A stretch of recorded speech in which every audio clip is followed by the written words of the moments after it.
करुण नायर वो शख्स है जिन्होंने सहवाग के बाद में टेस्ट क्रिकेट में 13 शतक लगाया है और इंडियन क्रिकेट में दूसरे ऐसे प्लेयर हैं जिन्होंने टेस्ट में दोहरा शतक 13 शतक लगाया है। चुनिंदा क्रिकेटर्स में से हैं जो टेस्ट में 13 शतक लगाने वाले क्रिकेटर्स हैं। उन्होंने आईपीएल में 7 सालों बाद एक धमाकेदार वापसी की है और वापसी भी ऐसी वैसी नहीं, बहुत ही धमाकेदार वापसी है जिन्होंने मुंबई के बॉलर्स को पानी भरने पर मजबूर कर दिया। मुंबई का कोई ऐसा बॉलर नहीं था कि जो उनके सामने बॉलिंग करने के लिए मन बनाकर आया हो, लेकिन ऐसी बल्लेबाजी उन्होंने की कि मुंबई के सभी बॉलर इनके सामने फीके पड़ते हुए नजर आए हैं। चाहे वो मुंबई के प्रीमियम बॉलर अगर हम बात करें जसप्रीत बुमराह ही क्यों ना हो, ट्रेंट बोल्ट क्यों ना हो, सभी उनके सामने बॉलिंग फेंकने को तैयार नहीं थे। खास करके अगर हम बात करें जसप्रीत बुमराह की तो वो भी उनके सामने जो उनकी बॉलिंग है फ्रस्ट्रेट करते हुए नजर आए थे।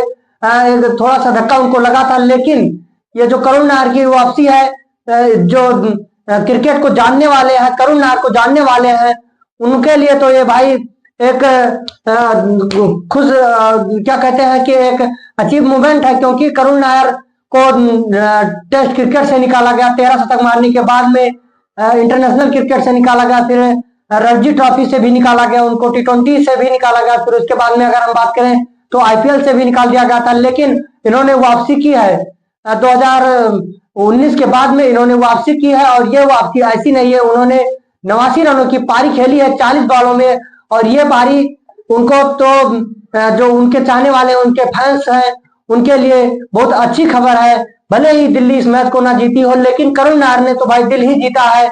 अगर हम बात करें मुंबई के बॉलर्स हो या मुंबई का मैनेजमेंट हो, सभी इनके सामने परेशान नजर आए थे और इनकी भी तारीफें भी होनी चाहिए। अगर ऐसा बैट्समैन हो जो कि एक टैलेंटेड हो, वो अगर नहीं खेलता है, इंटरनेशनल में नहीं खेला जाता है या लीगों में नहीं खेलता, तो दुख तो होता ही है।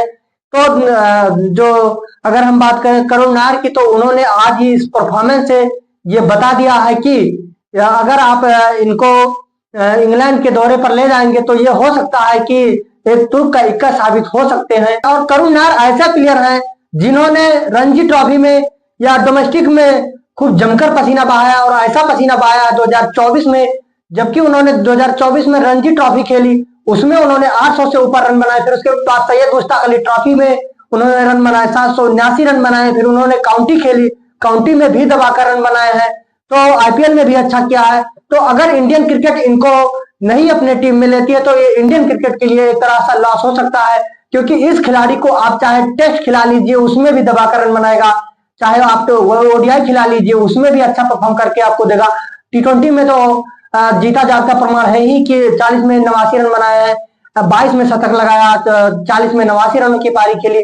शतक से तो चूक गए, लेकिन ये शतक से कहीं ऊपर है जो ये इनका जो परफॉर्मेंस है। ये ऐसा प्लेयर है 2024 में इन्होंने कमबैक किया है, ऐसा कमबैक किया है कि दिल को लग रहा था कि इंडियन क्रिकेट इनको अगर ले जाती ऑस्ट्रेलिया दौरे के लिए 5 टेस्ट मैचों की जो सीरीज थी, लग रहा था कि इनको सेलेक्ट किया जाएगा, लेकिन सिलेक्टरों ने इनको सेलेक्ट नहीं किया, इग्नोर कर दिया। इसका खामियाजा इंडिया को भोगने को मिला। अगर ये ऑस्ट्रेलिया के लिए जाते तो हो सकता है कि इंडिया WTC के फाइनल में पहुंच सकती थी। एक प्लेयर वन मैन शो दिखा सकता है और उन्होंने करके दिखाया दिल्ली के लिए, तो हो सकता था कि करुण नायर इंडिया के लिए अच्छा तुर्क का इक्का साबित हो सकते थे। लेकिन इंडिया की बदकिस्मती है कि जो करुण नायर जैसे अच्छे टैलेंटेड प्लेयर को टीम से बाहर किया जाता है। लेकिन अगर इंडिया को आगे जो आगामी मैचेस होने हैं इंटरनेशनल, उसमें इंडिया को अगर जीतना है तो हो सकता है करुण नायर को सिलेक्ट करना चाहिए और करना भी चाहिए। यार इतना अच्छा प्लेयर, इतना टैलेंटेड प्लेयर आपके पास हो तो आप नहीं सिलेक्ट कर रहे हैं, तो कहीं ना कहीं आपके मैनेजमेंट में तो ये गड़बड़ी है ही। तो आपको क्या लगता है कि करुण नायर को सिलेक्ट किया जाना चाहिए? और करुण नायर अगर सेलेक्ट होंगे तो परफॉर्म करके दिखाएंगे? आप हमारे कमेंट बॉक्स में जरूर बताइएगा। अगर आपको हमारा वीडियो पसंद आए तो हमारे वीडियो को लाइक कीजिए। अगर आप हमारे चैनल पहली बार देख रहे हैं तो हमारे चैनल को सब्सक्राइब कीजिए। अगर आप फेसबुक पर देख रहे हैं तो हमारे पेज को फॉलो जरूर